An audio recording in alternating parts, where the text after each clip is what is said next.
వీక్షకులకు స్వాగతం. నమస్కారం. జగన్మోహన్ రెడ్డి 5 ఏళ్ల పరిపాలనలో ఉక్కు కర్మాగార కార్మికులు పడ్డ కష్టాలు, బాధలు చూసాం. ధర్నాలు చేసిన సంగతి కూడా మనకు తెలిసిందే. జగన్మోహన్ రెడ్డి కలిసి అర్జీ ఇచ్చే ప్రయత్నం చేసినా వాళ్ళని దూరంగా పెట్టి వాళ్ళతో మాట్లాడని పరిస్థితి చూసాం. కూటమి ప్రభుత్వం వచ్చినాక ఉక్కు కర్మాగారాన్ని ఆదుకుని చంద్రబాబు నాయుడు గారు వాడికి అండగా ఉంటున్న పరిస్థితి చూస్తున్నాం. అయినా ఆ కార్మికుల్లో ఆందోళన ఎందుకు కొంతమంది ఆందోళన చేస్తున్నారు అడిగి తెలిసిన ప్రయత్నం చేద్దాం. వివరించడానికి మనతో పాటు ఉన్నారు ప్రముఖ ఆర్థిక, రాజకీయ, సామాజిక విశ్లేషకులు అట్స్మూరి శ్రీనివాస గారు. వారిని అడిగి మరిన్ని విశేషాలు తెలుసుకుందాం. సార్ నమస్కారం అండి. జగన్మోహన్ రెడ్డి 5 ఏళ్ల పరిపాలనలో విశాఖ ఉక్కు కర్మాగార కార్మికులు ఇబ్బందులు పడ్డారు, కష్టాలు పడ్డారు, ధర్నాలు చేశారు, చాలా కార్యక్రమాలు చేశారు. ఇప్పటికి కూడా కొంతమంది అదే కంటిన్యూ చేస్తున్నారు. అసలు లోతైన విషయాలు ఏంటంటారు? ఎందుకు వాళ్ళు అలా వ్యవహరిస్తున్నారు? ఇప్పుడు విశాఖ ఉక్కు ఆంధ్రుల హక్కు అనేటువంటిది ఒక ఎమోషనల్ బాండింగ్ అండి. నాకు బాగా చిన్నతనంలో నాకు 8 ఏళ్ళు వయసు ఉంటుందేమో. అప్పుడు నీలం సంజీవ్ రెడ్డి గారు ముఖ్యమంత్రిగా ఉండేవాడు. అంటే మాది ఒక మారుమూల గ్రామం, ఒక రకంగా చెప్పాలంటే ఇప్పుడు అంటే కొంచెం ఇది అయింది. కానీ అప్పట్లో మరి రాజమండ్రికి ఒక 20 కిలోమీటర్లు 18 కిలోమీటర్ల దూరంలో ఉండి ట్రాన్స్పోర్టు ఆర్టీ అప్పుడు ప్రైవేట్ బస్సులు ఉండే, అది తప్ప వేరే దారి లేనప్పుడు ఒక రకంగా కుగ్రామం కింద లెక్క. అటువంటి చోట్ల కూడా విశాఖ ఉక్కు, ఆంధ్రుల ఉక్కు, సంజీవరెడ్డి, లంచాల దొడ్డి, ఇందిరాగాంధీ, విందులో బూందీ అని నినాదాలతో ఒక ఉద్యమం చేశారు. ప్లేకార్డులు పెట్టుకుని ఒక గడ్డి బొమ్మ, దిష్టి బొమ్మను తయారు చేసి దహనం చేశారు. మా ఊళ్ళో నా చిన్నతనంలో నేను చూశాను, విచిత్రంగా చూశాను నేను. మాకు బాబాయ్ వరుస అయ్యేవాళ్ళు, బావ వరుస అయ్యేవాళ్ళు, కొంచెం పెద్దవాళ్ళు ఉంటారు కదా, వాళ్ళందరూ కూడా కొంతమంది డిగ్రీ చదువుకున్న వాళ్ళు ఉన్నారు, కొంతమంది డ్రాప్ అవుట్స్ ఉంటారు, ఉపాధ్యాయులు కూడా ఉన్నారు మా ఊళ్ళో కొంతమంది. వాళ్ళందరూ కూడా ఒక 1500 2000 అప్పట్లో 1400 ఓట్లు ఉండేవి అనుకుంటాను. ఇప్పుడే 2200 2700 అంటే అప్పుడు ఇంకా తక్కువ ఉంటాయి. గ్రామ జనాభా 2000కి మించిన గ్రామ జనాభా ఉన్న చోట్ల దాదాపు 150 మంది దాకా అందులో పాల్గొన్నారు ఆ ర్యాలీలో. నేను విచిత్రంగా చూసాను, నేను ఏంట్రా ఇలాగ చేస్తున్నారు ఇటని. నాకు ఇప్పటికే గుర్తుండిపోయినాయి వాళ్ళ నినాదం. తర్వాత ఇందిరాగాంధీ, ఇప్పుడు అమృతరావు గారని, ఇప్పుడు తాడికొండ అప్పుడు ఎమ్మెల్యే, తాడికొండ ఎమ్మెల్యే, ఆయన అమర నిరాహార దీక్ష చేశాడు. ఫలించింది. ఇందిరాగాంధీ గారు స్వయంగా వచ్చి శాంక్షన్ చేశారు. అయితే అప్పుడు మొదలెట్టింది 97కి సంపూర్ణంగా పూర్తిగా రన్నింగ్లోకి వచ్చిందండి. గాజువాక ప్రాంతంలో ఈ విశాఖ ఉక్కు రావటం వల్ల పారిశ్రామికంగా ఎంత అభివృద్ధి చెందిందంటే, అనేక మంది అనేక ప్రాంతాల నుంచి అక్కడికి వలస రావటం, రకరకాలుగా ఉద్యోగులు గాను, కూలీలు గాను, ట్రాన్స్పోర్టర్లు గాను, అంటే ఎన్ని అవకాశాలు ఉంటాయి అన్ని అవకాశాలు. అక్కడ భూములు ఇచ్చిన రైతులు, వాళ్ళకి కొంతమందికి ఇప్పటికీ కూడా వాళ్ళకి ఉద్యోగాలు రాకపోవడం, కొంతమందికి ఉద్యోగాలు రావడం, ఇవన్నీ జరిగినాయి. మొత్తం మీద ఎలాగైతే విశాఖలో స్టీల్ ఫ్యాక్టరీ ఏర్పడింది. లాభాల బాటలో ఉంది, కష్టపడి పనిచేసేవారు కార్మికులు అందరూ కూడా. ఇక్కడ సమస్య ఎక్కడ వస్తుందంటే అండి, మేనేజ్మెంట్. దానికి ఐఏఎస్లు ఐపీఎస్లు వేస్తారు డైరెక్ట్ ఎండీల కింద. వాళ్ళ నిర్లక్ష్యం కానీ, వాళ్ళ అలసత్వం కానీ, వాళ్ళ సోమరిపోతనంగా దానివల్ల కానీ, వాళ్ళ ఆశ్రిత పక్షపాతం, అవినీతి, ఎన్ని కారణాల వల్ల సాధారణంగా ప్రభుత్వ రంగ సంస్థలు దెబ్బతినడానికి కారణం కార్మికులు మాత్రం కాదు, వీళ్ళ వల్ల దెబ్బతింటాయి. హైదరాబాద్లో హెచ్ఎంటీ చూసాము, తర్వాత ఏపీ స్కూటర్స్ చూసాము, ఇలాగ అనేక మూతపడిపోయినాయి. ఐడిపిఎల్ ఇలాంటివన్నీ మూతపడిపోయినాయి చూసారా. అలాగే అది కూడా మూత పడేయటానికి దగ్గరికి వెళ్ళిపోతున్నప్పుడు చంద్రబాబు నాయుడు గారు గవర్నమెంట్లో ఉండగా, వాజ్పేయి గారు ప్రైమ్ మినిస్టర్గా ఉండగా, దానికి ఒక దాదాపు 3000 కోట్లు ఫండ్ తెప్పించి దాన్ని ఆదుకున్నారు. అప్పటికది చాలా ఎక్కువ. తర్వాత మళ్ళీ ట్రాక్లో పడింది, బాగా నడుస్తుంది, మంచి క్వాలిటీ. విశాఖ ఉక్కు అంటే చాలా క్వాలిటీ, మంచి నాణ్యమైన ఇది, మంచి పేరు ఉంది. ఇలాంటి పరిస్థితుల్లో రాను ఏమవుతాయంటే అండి, మనం వామపక్ష భావజాలం ఉన్న వాళ్ళు మనతో విభేదించవచ్చు, కానీ సాధారణంగా ప్రభుత్వ రంగ సంస్థలంటే తెల్ల ఏనుగులుగా మారిపోయిన మాట వాస్తవం ఈ దేశంలో ఎక్కడ చూసినా సరే. మరి ఇక్కడ కూడా ఆ రోగం పట్టుకుంది. ఇప్పుడు యూనియన్లు, డిమాండ్లు, చాలామంది యూనియన్ లీడర్లుగా ఉండి పనికి హాజరు కాకుండా, యూనియన్ లీడర్గా ఉంటే పని చేయొద్దని చెప్పేవాడిని. ఇలాగ చాలా జరుగుతాయి అన్నీ. ఇప్పుడు మనం లోతుకి వెళ్ళాల్సిన అవసరం లేదు, ఆయన అందరికీ జగమెరిగిన సత్యం అది. అయినా సరే అది కష్టపడి కార్మికుడు కష్టపడుతుంటే చంద్రబాబు నాయుడు గారు అన్నట్టు ఇంట్లో తొంగుని కూడా ఇంట్లో తొంగు. ఇది చంద్రబాబు నాయుడు గారు చెప్పింది కరెక్టే. ఇక్కడ మీ కార్మికులు మేము కష్టపడి పనిచేస్తున్నాం మమ్మల్ని ఎలాగ అన్నారు చంద్రబాబు. ఆయన వ్యాఖ్యలు చూసి హర్ట్ అయినట్టున్నారు వాళ్ళు. అంటే ఆయన వాళ్ళని ఇబ్బంది పెట్టే వ్యాఖ్యలు ఏం చేశాడండి? ఇప్పుడు ఇక్కడ దీని మీద ఇంకో నేపథ్యం చూడాలి, అది ఏం జరిగింది చరిత్ర. జగన్మోహన్ రెడ్డి అధికారంలోకి వచ్చేటప్పటికే అది కుంటుతా నడుస్తుంది, కొంచెం అటు ఇటుగా ఉంది, కానీ లాభాలు ఉన్నాయి. అక్కడ వాళ్ళు ఏంటంటారు, క్యాప్టివ్ మైన్స్ లేవు, మాకు ఐరన్ ఓర్ కొరత ఉంది, అక్కడి నుంచో తెచ్చుకోవాల్సి వస్తుంది, కేంద్ర ప్రభుత్వం మాకు ఎక్కడో కేటాయించింది, కొంతమందికి ఏమో ఇక్కడి నుంచే కేటాయించారు, వీళ్ళకి ఇబ్బంది పెడుతున్నారు అనేటువంటిది ఒక వాదన ఉంది. అది నిజమో అబద్ధం తెలియదు. అయితే చైనా లాంటి దేశాలు ఇండియా నుంచి దిగుమతి చేసుకుని అక్కడ నాణ్యమైన ఇది తయారు చేస్తున్నప్పుడు, స్టీల్ తయారు చేస్తున్నప్పుడు మరి అది కూడా లాజికల్గా మరి కరెక్ట్గానే చేస్తాం. మరి ఇండియా నుంచి దిగుమతి చేసుకుని మన గాలి జనార్దన్ రెడ్డి అంతా చైనాకి తోలేడు, వేల టన్నులు లక్షల టన్నులు. మరి వాళ్ళకి ఎలాగ లయబిలిటీ ఉంది, వైబిలిటీ ఎలా వచ్చింది, ఇది కూడా ఆలోచించాలి. అది సమస్య కాదు, సమస్యే కానీ అది పెద్ద సమస్య. దీనికి మనం ఈ లాభాల నష్టాలకే సమస్య, అది కూడా ఉంటే ఇంకా మంచిది. ఒకటి, వీళ్ళు జగన్మోహన్ రెడ్డి వచ్చిన తర్వాత కేంద్ర ప్రభుత్వం అనేక ప్రభుత్వ రంగ సంస్థలని వదిలించుకోవడానికి చూస్తున్నప్పుడు దీన్ని కూడా అందులో పెట్టారు. ఏమండి, అప్పుడు దీన్ని అందులో వదిలించుకోవడానికి చూస్తున్నప్పుడు అందులో పెట్టినప్పుడు డెఫినెట్గా కొన్ని గద్దలు ఉంటాయి, అది తీసుకుందామని, లేదా వాళ్ళ ద్వారానే దీన్ని అందులో పెట్టించారేమో తెలియదు. వాళ్ళకి ఈ స్టీల్ ఫ్యాక్టరీ విశాఖ ఉక్కు మీద కంటే ఆ సంస్థకున్న భూముల మీద ప్రేమ ఉంటుంది. పైగా మన ఆంధ్రుల హక్కు విశాఖ ఉక్కు అనుకున్న వాళ్ళకి దాని పేరు ఏంటండి, రాష్ట్రీయ ఇస్పాత్ నిగమ్ లిమిటెడ్, అంటే తమిళ పేరు. ఏమండి, ఎందుకు కాంగ్రెస్ ప్రభుత్వం నాళ్ళు ఉంది, ఈ రాజశేఖర రెడ్డి వీళ్ళందరూ అందులోనే ఉన్నారు, తర్వాత తెలుగుదేశం ప్రభుత్వం వచ్చింది, ఎవరు దాని జోలికి వెళ్ళా. అల్లూరి సీతారామరాజు ఏజెన్సీ ఏరియా కానీ అల్లూరి సీతారామరాజు స్టీల్ లిమిటెడ్ అని పెట్టచ్చు కదా, లేకపోతే మన వాళ్ళు బోళద ఆంధ్రకేసరి అని పెట్టచ్చు, మహామహులు ఉన్నారు, ఇలాగా ఉంటాయి కొన్ని. దాని గురించి ఎవడో మాట్లాడడం, దీన్ని వదిలించుకుందామని చూసినప్పుడు ఆ భూమి మీద కనుబడింది వాళ్ళకి జగన్మోహన్ రెడ్డి మిఠాయిలా దొరికాడు. ఏ అడిగిన ఇచ్చేస్తాడు, ఎందుకంటే అతని నెత్తి మీద ఉన్న కేసులు ఉన్నాయి, రేపో మాపో జైలు కాడ బిహైండ్ ది బార్స్ ఉండాల్సినవాడు కాబట్టి ఏమడితే అది ఇచ్చేస్తాడు. పైగా లాభం కలిగే అవకాశం ఉంది, పైగా అతను కూడా ఎంతో కొంత మేలు జరుగుద్ది. స్వామి కార్యం స్వకార్యం రెండు కలుగుతాయి. ఆల్రెడీ గంగవరం పోర్టు ఇచ్చేసాడు. గంగవరం పోర్టు విశాఖ ఉక్కు దగ్గరలో ఉంటుంది.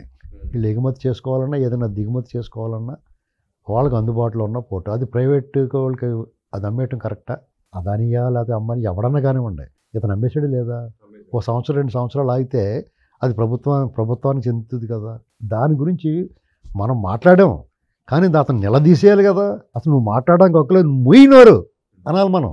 ఎంతసేపు అతను సరిపోతుంది, అతను దేని గురించి అన్నా మాట్లాడడానికి సిద్ధపడ్డాడు కొండి, ముయ్యినోరు నువ్వు మాట్లాడుతున్నావు అని చెప్పి అంటారు కదా పెద్దవాళ్ళు. ఊళ్ళో ఏమంటారు, ఎవడన్నా నీతికో పోరంబోగులో తిరిగి దొంగతనాలు చేసి బలాదూరి తిరిగినోడు ఏదైనా మాట్లాడుతున్నాడు, నోరు యాదవన్నారు, యాదవ మాట్లాడుతున్నావు నువ్వు కూడా అంటారా. అలాగే అతన్ని కూడా నోరు అనాలి కదా మనం, ఎవడన్నా సరే. పైగా రాజధాని వైజాగ్లో పెట్టేద్దాం, ఈ భూములు ఉన్నాయి కదా స్టీల్ ప్లాంట్ అంబాడు దొబ్బుదాం అంటే అది ఎలాంటి స్కెచ్ చేసాడు. దాని మీద అక్కడ ఉద్యమం, కార్మికులందరూ ఉద్యమం చేశారు. ఉద్యమం చేసినప్పుడు విజయసాయిరెడ్డి వచ్చినప్పుడు మీరు ఏం చేశారు, అతని ప్రసంగం వినటువంటి ముఖం పగలగొట్టకుండానే. అంటే అక్కడ కూడా జగన్మోహన్ రెడ్డి అంటే భయం ఉంది. వాళ్ళు పచ్చబద్దాలు మాట్లాడుతున్నాడు, మేము దీన్ని ఆపేస్తాం అవనివ్వం అని చెప్తుంటే ఓ పక్క నుంచి అమ్మకం బేరం పెట్టేసి రిజిస్టర్ ఆఫీస్ గారు రెడీగా కూర్చున్నాడు ఇచ్చేద్దామని. దానికేమో మీరు వాళ్ళు ఏం చెప్తుంటే వింటాం. పల్లా శ్రీనివాస్ గారు దీక్ష చేశాడు, చంద్రబాబు నాయుడు గారు స్వయంగా వెళ్ళి హామీ ఇచ్చాడు వెళ్ళినవన్నీ. గతంలో నేను దీనికి ఫండ్స్ తీసుకొచ్చాను, దీన్ని నిలబెట్టడానికి ప్రయత్నం చేశాను, దీన్ని ఎట్టి పరిస్థితుల్లో పోనవని చెప్తే విజయసాయిరెడ్డి జగన్ బ్యాచ్ని ఎలాగైతే రిసీవ్ చేసుకున్నారో చంద్రబాబు నాయుడు గారిని కూడా అలాగే మీరు సమాన ప్రాధాన్యత, సమాన పనికి సమాన వేతనం అన్నట్టుగానే సమానంగా ఇద్దరిని ఒకలాగా దొంగనే ధోరణి ఒకలాగా చూశారు మీరు. పైగా అక్కడ సిపిఐ నాయకులు, సిపిఎం నాయకులు, కొంతమంది కమ్యూనిస్ట్ నాయకులు వాళ్ళకి ఎప్పుడు ఏ రకంగా మూడద్దో ములుగుద్దో తెలియదు కానీ తెలుగుదేశం మీద బోరుమని ఏడుస్తారు. ఎప్పటికీ జగన్ సంఘనాగతానికి ఏమాత్రం మొహమాట పడరు. ఈ మాట వాళ్ళకి బాధ కలిగించి ఉండొచ్చు. మీరు ఒరిజినల్ కమ్యూనిస్టులు అని అనకండి, ఎందుకంటే అది ఎప్పుడో అంతరించిపోయింది. మీరు కలిసి ఉండడానికి ఏం రోగం, కలిసి ఉంటే ఈ దేశమే మీది, మీరు దీన్ని ఏం చేద్దరో తర్వాత సంగతి. వాళ్ళు కలిసి ఉండలేరు కానీ వాళ్ళు సమాజాన్ని ఉద్ధరించేస్తాను బయలుదేరతారు. ఎంతో కొంత మేము ఆ భావజాలం ఉన్న వాళ్ళం కూడా మేము దుఃఖంతో ఏట్రా బాబు వీళ్ళు ఎలా చేస్తున్నారు అనుకుని మేము కూడా మాది వదులుకున్నాం. ఏంటండి, గతంలో మీకు తెలంగాణలో సింగరేణి కాలనీస్ చంద్రబాబు నాయుడు గారి మీద వీళ్ళు అనవసరంగా చేస్తారు. కాంగ్రెస్ హయాంలో ఈ ప్రభుత్వ రంగ సంస్థలు అన్నట్లకి ఎంత భ్రష్టు పట్టించారో మనకు తెలియదా? చంద్రబాబు నాయుడు గారి మీద నిజాం షుగర్స్ ముయించేసాడు, లేకపోతే ఇంకోటేదో ముయించేసాడు. మరి సింగరేజ్ కాలనీ నిలబెట్టింది ఎవరు? ఆయన చంద్రబాబు నాయుడు గారు. ఇవాళ లాభాలు ఇది చాలా అండ తెలంగాణ ప్రభుత్వానికి. దాని గురించి ఎందుకు మాట్లాడరండి? ఆయన సంపద ఎక్కడ వస్తుంది, ఆదాయం ఎక్కడ వస్తుందో దాన్ని ఎట్టి పరిస్థితులు వదులుకోడండి. ఆయన రాష్ట్రం ఆర్థికాభివృద్ధి చెందాలి, సంపద రావాలి, దాన్ని వేరే పేదలకు పంచాలన్న ఆలోచన ఉన్నవాడికి డెఫినెట్గా ఆదాయ మార్గాలను ఎందుకు క్లోజ్ చేసుకుంటారు ఎవరన్నా? ఇక్కడ మళ్ళీ స్టీల్ విశాఖ ఉక్కు దగ్గరికి వస్తే గత 5 సంవత్సరాలు దినదినఖండంగా ఉంది. ఎప్పుడు అసలు పరహస్తగతం అయిపోద్దు అనేటువంటి ఆలోచనతో ఆందోళన ఉంది అందరికీ. ఆ సెంటిమెంట్ని బ్రేక్ ఎందుకు ఆగింది. వీళ్ళ పోరాటాల ఫలితమేం కాదండి, అది ఎందుకు ఆగింది అంతే. ఏదో లెక్కలు తేడా ఏదో వచ్చో మొత్తం మీద పంపకాల్లో తేడా వచ్చి ఆగినట్టు. సరే ప్రభుత్వం రేపు ఎలక్షన్ అయిన తర్వాత మార్చుకుందాంలే అని ఆగండి, కొద్దిగా ఇది అయిపోయిన తర్వాత చేసుకుందాం అంటారు కదా. అమాస అయిపోయిన తర్వాత వెళ్దాం అంటారు కదా, అలాగేదో ఆగింది అంతే. అప్పుడు చంద్రబాబు నాయుడు గారు కూటమి ప్రభుత్వం వచ్చిన తర్వాత రాత్రి 2 వరకు కూర్చుని దాని మీద అప్పటికప్పుడు ట్వీట్ చేయించారు. ఈ విషయంలో దీనికి 11,000 చిల్లర కోట్లు అక్కడి నుంచి సమకూర్చి రాష్ట్ర ప్రభుత్వం పన్నులు ఇలాంటివన్నీ కూడా వాళ్ళు వెసులుబాటు ఇచ్చి దగ్గర 3,000 కోట్ల రూపాయలు దాన్ని నిలబెట్టడానికి ప్రయత్నం చేసి వాళ్ళని మీరు ఇంకానే ప్రైవేటైజేషన్ అయిపోద్దా చేసేస్తున్నారా అని అడగటం ఎంత బుద్ధి తక్కువ, బుద్ధిహీనమైన ఆలోచన అండి అది. స్పష్టంగా ముఖ్యమంత్రి హోదాలో కూడా ప్రకటించాడు. ప్రకటించిన తర్వాత అది ఏ రకంగా ఇదండి? దానికి చంద్రబాబు నాయుడు గారు ఆ మాట అనేసి కార్మికులని మూసుకోండి, ఎవడైనా సరే 8 గంటలు ఖచ్చితంగా పనిచేయాలి, మా చెమట మా చక్రం ఇవన్నీ రోజులు పోయినాయి. ఏంటండి, కంప్యూటర్ మీద వెళ్ళాడితే లక్షల జీతాలు వస్తున్నాయి, వాళ్ళతో పోల్చుకుని మీరు మా చెమట గంట ఆ రోజులు పోయినాయి. ఎవడైనా సరే పని చేస్తేనే డబ్బులు వస్తాయి. పని చేయకుండా నేను స్టీల్ ప్లాంట్లో చాలామంది దగ్గర విన్నది ఏంటంటే ఎవడో పని చేయడని. అది నిజమా ఒట్టిదా అనేటువంటిది వాళ్ళు చెప్పాలి. అసలు పని చేయకుండా ఎందుకు జరుగుద్ది అంటారు? చేస్తారు, పూర్తి స్థాయిలో పని చేయట్లేదేమో. నిజంగా కొంతమంది డెఫినెట్గా 50% ఉంటారు, వాళ్ళు ఎప్పుడు ఖచ్చితంగా పని చేస్తారు, నిబద్ధతగా ఉంటారు. వాళ్ళు డబ్బులు తీసుకున్న దానికి మనం పని చేయాలనేటువంటిది ఒక నిజాయితీ ఉంటుంది. మిగతా సగం మంది దొంగోళ్ళు ఉంటారు, యూనియన్ల పేరుతో యాజమాన్యాలను బ్లాక్మెయిల్ చేయటం, వాళ్ళ పబ్బం గడుపు, వాళ్ళు దర్జాగా ఉంటారు చూడండి, వాళ్ళు దొరల్లా ఉంటారు చూడండి. వాళ్ళు చాలా ఎంక్వైరీ చేయండి, వాళ్ళ ఆస్తులు గీస్తులు ఎలా ఉంటాయో. ఎండీలు కూడా, యాజమాన్యం ఎండీలు కూడా బందిపోడు దొంగలు ఉంటారు. వాళ్ళు ఉత్తర భారతదేశం నుంచి వస్తారు ఎక్కువ. మన రాష్ట్రానికి సంబంధించి ప్రసాద్ గారు ఉండేవాడు. అలాంటి వాళ్ళు ఉన్నప్పుడు ఒక ఊపింది, వైజాగ్ పోర్ట్ అయినా లేకపోతే స్టీల్ ఫ్యాక్టరీ అయినా ఏదైనా సరే. కాబట్టి వీళ్ళు చంద్రబాబు నాయుడు గారిని సిఐఐ సదస్సు జరుగుతున్నప్పుడు పగలు రాత్రి తేడా లేకుండా నానా బాధలు పడి తండ్రి కొడుకులు ఇద్దరు కూడా, చంద్రబాబు నాయుడు గారు లోకేష్ గారు ఇద్దరు కూడా దేశాలన్నీ తిరిగి దావోస్లకి వెళ్ళి వాళ్ళందరినీ ఒప్పించి పలానా రోజు మేము పెడుతున్నాం మీరు రెండయ్య బాబు అని చెప్పేసి ఆల్రెడీ కొంత మాట్లాడుకుని వాళ్ళ చేత పెట్టుబడులు గ్రౌండింగ్ చేయించి చాలా పాజిటివ్ వాతావరణంలో మంచి అంటే శుభ సూచకాలు జరిగి అందరూ కూడా పాజిటివ్గా స్పందించి మేము పెడతాం 10 లక్షలు 11 లక్షల కోట్లు ల్యాండ్ అవుతుంటే అక్కడ పానకంలో పుడకలాగా పాయసంలో రాయిలాగా ఒకడు స్టీల్ ఫ్యాక్టరీ అంటే మరి తిట్టడాన్ని కొట్టాలి. నేనైతే మైక్ ఇచ్చుకుని కొట్టేది. ఎవరో ఆ మైక్ తీసుకుని వెళ్ళి దిగేసి స్టేజ్ దిగి నెత్తిమ టపటపటమని కొట్టేద్దినండి. అసలు నువ్వు దేనికి వచ్చో దేని గురించి మాట్లాడుతున్నావు, నువ్వు దేని గురించి మాట్లాడుతున్నావు అని ఒళ్ళు మండదండి. మరి ఆయనకి అసందర్భ ప్రాలాపన, పైగా ఆయన ఏం తప్పు మాట్లాడాడు? కావాయి నువ్వు ఇంట్లో పడుకుంటూ అవుద్దా అన్నాడు. తప్పే కదా, ఇంట్లో పడుకుంటూ అవుద్దా? ఆయన ఏం చేశాడో చెప్పాడు. విశాఖ ఉక్కు ఆంధ్రులకు హక్కు అనేటువంటిది ఒక ఎమోషనల్ బాండింగ్, దాన్ని ఎట్టి పరిస్థితుల్లో మనం పోనివ్వకూడదు అనుకున్నాం. దానికి గతంలో నేను చేశాను, ఇప్పుడు నేను చేశాను. దాన్ని ఇంకా నేను ప్రతి 3 నెలలకి సమీక్షిస్తాను, లాభాల బాటలు నడిపించాలి. దీన్ని లాభాల్లో తీసుకురామంటాం తప్ప, దాన్ని లాభాలు మీరు కష్టపడి పనిచేసి లాభాల్లోకి తీసుకురండి అని చెప్పడం తప్ప. అంటే మీరేం పని చేయదని ఎప్పటికప్పుడు ఒక మూట అయిపోయిందండి ఇంకో మూట పంపండి అంటారు, రైస్ మూట. అలాగా మూట వెనకాల మూట పంపిస్తారా ఏంటండి? ఏదైనా అంటే మైన్స్ కావాలంటారు. దాన్ని అంటే ఏదైనా గట్టిగా మారితే మైన్స్ కావాలంటున్నారు. మన మైన్స్ లేకుండా నడుస్తూనే ఉంది కదా అద్భుతంగా. ఇప్పుడు వరకు కూడా దానికి మైన్స్ లేకుండా నడిచింది కదా. మైన్స్ కావాలి, దాని సంగతి చూస్తారు. మైన్స్ లేకుండా నడిచినప్పుడు ఇవాళ నడిపిస్తే బాధే ఉంది. అలా కదండి, మైన్స్ లేకుండా ఇప్పుడు వరకు నడిచింది, లాభాల బాటలో నడిచింది. అయితే మనకున్న మైన్స్ ఎందుకు పోనీ అంటే అది రాజశేఖర్ని అడగల. ఉన్న మైన్స్ని గాలి జనార్దన్ రెడ్డి దోపిడీ చేసేసుకోవడానికి ఇంకోటి అంటాడు ఎవడో, చంద్రబాబు నాయుడు గారికి వాటా లేదా అంటే దేంట్లో అదే వీళ్ళు అసంబద్ధ పేలాపన, అసంబద్ధంగా మాట్లాడడం అనేటువంటి ఫ్యాషన్ అయిపోయింది. ఇప్పుడు చంద్రబాబు నాయుడు గారు ఈజీ టార్గెటెడ్ ప్రతి పనికి మాలను పోరంబోకు మాట్లాడగలుగుతాడు చంద్రబాబు నాయుడు గారి గురించి. ఎందుకంటే వాళ్ళ లోపాలు లేవంటే డెఫినెట్గా ఉంటాయి. నువ్వు టార్గెటెడ్గా ఇదే నోరు జగన్మోహన్ రెడ్డిని, రాజశేఖర రెడ్డిని ఎందుకు మాట్లాడతావు? నువ్వు అందరూ సమానంగా మాట్లాడాలా అంటే వాళ్ళు పేకలకు వస్తారని భయం. వాళ్ళ గురించి మాట్లాడితే వాళ్ళ అధికారంలో లేకపోతే కూడా ముడ్డి పగలు కొడుతున్నారన్న భయం. వీళ్ళు స్వేచ్ఛగా స్వతంత్రం ఇచ్చి మీరు రెస్టారెంట్ మాట్లాడితే కూడా ఆచితూచి వ్యవహరిస్తున్నారు. అంటే ఎలాగుందంటే విశాఖ ఉక్కు గురించి డెఫినెట్గా ఆందోళన ఉంటుంది. ఏంటి ఇది బయటకు ఇచ్చేస్తారేమో అని. అది మోడీ గారితో చెప్పించండి, మోడీ గారితో చెప్పితే అయిపోద్దా? మోడీ గారు వెళ్ళిపోతాడు, ఇంకొకళ్ళు వస్తారు. మరి అప్పుడు యూనియన్ మినిస్టర్ అలా కాదండి, ఇప్పుడు మోడీ గారితో చెప్పిస్తారు, నెక్స్ట్ టర్మ్ మోడీ గారు కాకుండా ఇంకొక ఆయన వస్తాడు, మరి అప్పుడు ఆయనతో కూడా చెప్పించాలా? అంటే అప్పుడు వాళ్ళు మేము మేనేజ్ చేసుకుంటాం, అప్పుడు దాకా ఆపండి, మేము వచ్చినాక అమ్ముకుంటామని వీళ్ళ ఉద్దేశం. అలా వీళ్ళు ఆలోచన. ఈ ప్రజలు అంటే ఇప్పుడు నేను 12,000 కేంద్రం నుంచి ఎంత సహకారం అందిస్తున్నాం, దాన్ని నిలబెట్టుకుంటారా బాబు అని చెప్తున్నాం. చంద్రబాబు గారు వెళ్ళి అలా కాదండి మీరు చెప్పండి ఒకసారి అని మళ్ళీ అడుగుతాడా? సవాళ్ళు మోడీతో చెప్పించరాయా? రాడేవాడు కొనుకేసుకొని వాడటానికి ఏంటండి చెప్పించరు ఏంటి? సో వాట్, ఎందుకు చెప్పించాలి? వాళ్ళు ఓపెన్గా మేము దీన్ని పక్క తప్పించారు, ప్రభుత్వ రంగ సంస్థలను అమ్మేసి దాంట్లో దీన్ని పక్క తీశారు స్పష్టంగా ప్రకటన చేశారు కదా. ఒకవేళ భవిష్యత్తులో అమ్మేస్తారు. భవిష్యత్తు సంగతి మీరు దీన్ని నష్టాల బాటలోకి వెళ్ళిపోయింది అనుకోండి, అమ్మేస్తారు. దాని లయబిలిటీలు ఇవన్నీ తగ్గించుకోవడం కోసం కొంతమందికి వాలంటరీ రిటైర్మెంట్ ఇస్తారు, కొంతమంది కాంట్రాక్ట్ కార్మికులు తీసుకుంటున్నారు. ఇవాళ ప్రతి చోట కూడా కాంట్రాక్ట్ కార్మికులు ఉన్నారు. డిగ్నిటీ ఆఫ్ లేబర్ ఎవడు పాటిస్తున్నాడండి? ఎవడ పాటించట్లా. ఆ పనులు చేయడానికి ఇష్టపడతలే ఎవరు. ఎవడు బాధ్యత నెరవేరుస్తే అందరికీ కూడా వైట్ కాలర్ జాబ్ కావాలి, కంప్యూటర్ మీద కూర్చొని నడువిరిగిపోయినా పిల్లలు పుట్టకపోయినా సరే కంప్యూటర్ ఉద్యోగమే కావాలి వాళ్ళకి. ఇప్పుడు కష్టపడి పని చేయడానికి ఎవడు ఇష్టపడుతున్నాడండి? ఆంధ్రప్రదేశ్లో మట్టి ఎత్తి కూడా ఉన్నాడా ఎవడన్నా? ఇటుకలు మోసి కూడా ఉన్నాడా? వరి కోత కోసి కూడా ఉన్నాడా? ఇప్పుడు ఇవాళ అమరావతిలో చూస్తున్నాం సార్, 40,000 మంది పనిచేస్తున్నారు కార్మికులు, లేబర్ అంతా వరుస నుంచి మహారాష్ట్ర నుంచి బీహార్ నుంచి వచ్చిన వాళ్ళే. ఇక్కడ పని చేయట్లే ఎవరు. పని చేయడానికి మాత్రం ఇతర రాష్ట్రాల నుంచి రావాలి. క్యాప్టివ్ మైన్స్, ఐరన్ ఓర్ మాత్రం అక్కడి నుంచి తెచ్చుకోకూడదా? ఇప్పుడు ఇక్కడ పని చేస్తలేదు కాబట్టి పనిచేసే వాళ్ళు లేరు కాబట్టి తెచ్చుకున్నారు. ఇక్కడ పనిచేసే వాళ్ళు ఉన్నా తెచ్చుకుంటున్నారు అక్కడి నుంచి. ఊరికే ఎవరి స్టోరీ వాళ్ళు మాట్లాడుకో, అది నిలబడిందా లేదా ఈ గవర్నమెంట్ వచ్చిన తర్వాత?